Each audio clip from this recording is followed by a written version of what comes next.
Welcome to வயர்வேட் channel. அனைவருக்கும் ஆடிப்பெருக்கு வாழ்த்துக்கள்.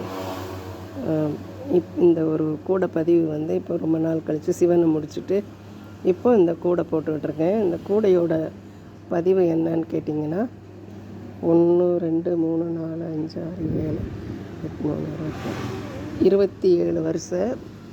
அகலம் 27 12, அகலம் 12, நீளம் 27, உயரம் 23. ஆக மொத்தம் இந்த 2 ரோலும் கொஞ்சம் அதிகமாகுது. இந்த மஞ்சள் ரொம்ப கெட்டியாக இருக்குங்க. 2 ரோலும் கொஞ்சம் எச்சாகிடுச்சுங்க. இது ஒரு கூடைங்களா. இப்போ இந்த 2 பேர் ஒரே வீட்டில் 2 கூடை இருக்காங்க. இது ஒன்றோட பதிவு இது முடிஞ்சிருச்சுங்க. அடுத்து இன்னொரு கூடை இன்னும் போட்டுக்கிட்டு இருக்காங்க. அது முடிக்கலை. இன்னும் கைப்பிடி முடிக்கலைங்க. இதையும் முடித்து கொடுக்கணும். நேரம் ஆகிடுச்சு. சரி, நேரம் ஆகிட்டதே நம்ம ஒரு 18க்கு வாழ்த்துக்கள் சொல்லிவிட்டு ஒரு வீடியோ போட்டுடலாம் அப்படின்ட்டு தான் போட்டேங்க. இதுக்கெல்லாம் 7.5 அடி வெட்டியிருக்கேங்க. 27 ஒயர், 7.5 அடி, 12 அடி பாகம், மேலே 23. எதுக்கு இதெல்லாம் நான் கொஞ்சம் பதிவில் வைக்கிறேன்னு கேட்டிங்கன்னா, நான் யதார்த்தமாக போட்டுக்கிட்ருக்கேங்க. அந்த காப்பி வீட்டுக்கு வந்தால் காப்பி குடிக்கிறாங்க பார்த்தீங்களா, கெஸ்ட்டு, அது மாதிரி நான் ஒயராக வச்சுருப்பேன் பார்த்தீங்கன்னா கூட நிறையா. இப்போ இதுக்கு 2 வருஷம் 10லையா கொஞ்சம் எச்சா போடுவேனுங்க. அதே மாதிரி அந்த கூடையில் ஒரு ஒயர் மிச்சம்னாலும் வச்சுருப்பேன். இவங்க வாங்குறவங்க ஏன்னா அவங்க ஒரு ஆள் தானே வாங்குகிறாங்க, அதில் கணக்கு பார்க்குறாங்கங்க. இது இத்தனை வருஷம் வச்சுருந்தேன் ஏன் வரல, அதுக்கு தான் இந்த வரிசைகளை நான் கணக்கு வச்சுக்கிறேன். 2 ஒரே வீட்டில் இருக்கிறதுனால 2 சேர்ந்து 500 ரூபா. 250, 250, 500ங்க. எப்படிங்க நீங்களே நினச்சி பாருங்கள். 60 ரூபா ஒரு கட்டு ஒயர், 4 கட்டு ஒயர் 4024, 240 ரூபா ஆச்சு. எந்த அளவுக்கு ஒயர் வாங்குறீங்களோ அந்தளவுக்கு கூலி. அப்போ 240, 240 எவ்வளோ ஆச்சுங்க? 450 ரூபா ஆச்சு. இன்னும் 20 ரூபா என்னன்னு கேட்குறீங்களா? இந்த கைப்பிடி போடையில் உள் ஒயர் பத்தாதுங்க. இதெல்லாம் அடுத்ததில் எடுத்து தான் உள் ஒயர் போடுறேன். இந்த ஒரு 10 ரூபா 20 ரூபா எச்சா இருந்ததுன்னா இன்னும் ஒரு 40 ரூபா போட்டு ஒரு கட்டு வாங்கி வச்சுக்கோனுங்க. இதுதான் இதோட நியதிங்க. ஆனால் வாங்குறவங்க அவ்வளோ விழிப்புணர்வாக இருக்கவும் நான் இப்போ தாங்க யோசிக்கிறேன்.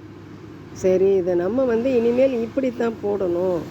இப்போ இந்த வரிசைகளை என்ன கரெக்டாக வச்சுக்கணும் அப்படின்னு முடிவு. இது 23ங்களா, அந்த கூட 25ங்க.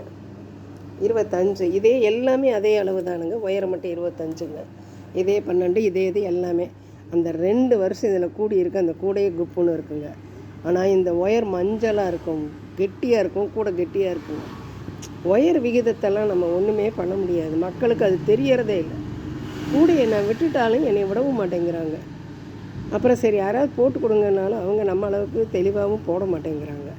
சரி, ஒரு 10 நாள் ஒதுக்கிடுவோன்ட்டு ஒரு முக்கியமானவங்களுக்கு இந்த கூடையை போட்டு கொடுத்துட்டு கற்றுக்கங்க. இப்போ சொல்கிறேன் கேளுங்க, யார் வேணாலும் கற்றுக்கங்க. எனக்கு அடி போட்டு மூளை திருப்பி கொடுன்னு சொன்னீங்கன்னா தாராளமாக திருப்பி தரேன். நீங்கள் எனக்கு இந்த ஒரு கமெண்டில் கூட போடுங்க. எனக்கு இந்த மாதிரி எங்களுக்கு கூட இந்த இடத்துல இருக்கேன், எங்களுக்கு சொல்லித்தரீங்களான்னு கேளுங்க. லோக்கல் கரூருக்குள்ளே தான் நான் இருக்கேன். கேளுங்க. கேட்டிங்கன்னா சரி நான் இந்த இடத்துக்கு இருக்கேன், வாங்க உங்களுக்கு சொல்லித்தரேன்னு சொல்லுவேன். இதெல்லாம் வச்சிட்றாங்க. ஏன்னா கூலி கொடுக்குறேன்னு நம்ம ஒரு மேட்டுமையாக பண்ணிக்கிட்டு இருந்தா வயசு 70. ஏன்னா இந்த அளவுக்கு போடுறதே பெருசு. டெய்லி ஒன்று போட முடியுங்களாங்க? ஒரு நாளுக்கு ஒரு கூட போட்டது ஒரு காலம், இப்போ முடியலைங்க. இப்போ என்ன பண்ணிட்டேன், ஒரு 8 கூட ஆர்டர் இருக்குங்க. இப்போ 2 முடிச்சுட்டேன். முதல்ல 1 முடிச்சு கொடுத்தேன், இப்போ 2ங்க. எல்லாம் முடிச்சு கொடுத்துட்டு இனிமேல் யாராக இருந்தாலும் அடி போட்டு மூளை திருப்பி தர்றேன். யார் வேணாலும் போட்டுக்கோங்க. எங்கள் ஒரு கலையை கற்றுத்தரத்துக்கு யாருமே அந்த காலத்தில் கற்றுத்தரலைங்க. ஒரு 2 ஒயரில் ஒரு பூன்னு சொன்ன ஒரே ஒரு மெஷர்மெண்ட்டு, அந்த தியரியை வச்சே இவ்வளோ காலம் நான் ஓட்டிக்கிட்டு இருக்கேன். கண்ணு பார்த்து கை செய்யுது. உங்களுக்கு நான் சொல்லி கொடுக்கல, அது எவ்வளோ பெரிய ஒரு வின்னு. அதெல்லாம் செய்ய மாட்டேன்னு போட்டு கொடுன்றாங்க. அதனால் இந்த ஒரு 6-7 கூடையோடு நான் நிறுத்திடுவேங்க. என்னால் முடிஞ்சது. ஆனால் இந்த கூடையை நான் ஒயர் போடுறதை நிறுத்த முடியாதுங்க. அதனால் என்ன செய்ய போகிறேன், வேல். இப்போ சிவன் முடிச்சிட்டேன்னா அடுத்து வேல் முடித்ததுக்கப்புறம் என்ன பண்ண போகிறேன், விநாயகரோட முகம் போட போகிறேன். ஆக மொத்தம் சாமிக்குள்ளே பூந்துட்டு நிம்மதியாக இருக்கிறத விட்டுட்டுங்க. ஏங்க இதுக்கு 23 ஏன் போட்டிங்க, அதுக்கே 25 போட்டிங்க? இந்த கேள்விக்கெல்லாம் எனக்கு பதிலே சொல்ல தேவையே இல்லைங்க. வேண்டவே வேண்டாம். நம்மளுக்கு அந்த கூலியும் வேண்டாம், அந்த வம்பு வேண்டாம். சொல்லித்தரேன், ஃப்ரீயாக சொல்லித்தரேன். வேறு எங்கள் சேனலுக்கு அன்றைக்கி போய் 8 பேருக்கு ஃப்ரீயாக சொல்லி கொடுத்தேன். எல்லாம் கூட ஆரம்பித்து மூளை திருப்பி நல்லா இருக்காங்க. அதே மாதிரி நான் இப்பயும் சொல்லித்தரேங்க. இந்த வீடியோ பிடிச்சிருந்தால் லைக் பண்ணுங்கள், சப்ஸ்கிரைப் பண்ணுங்கள்.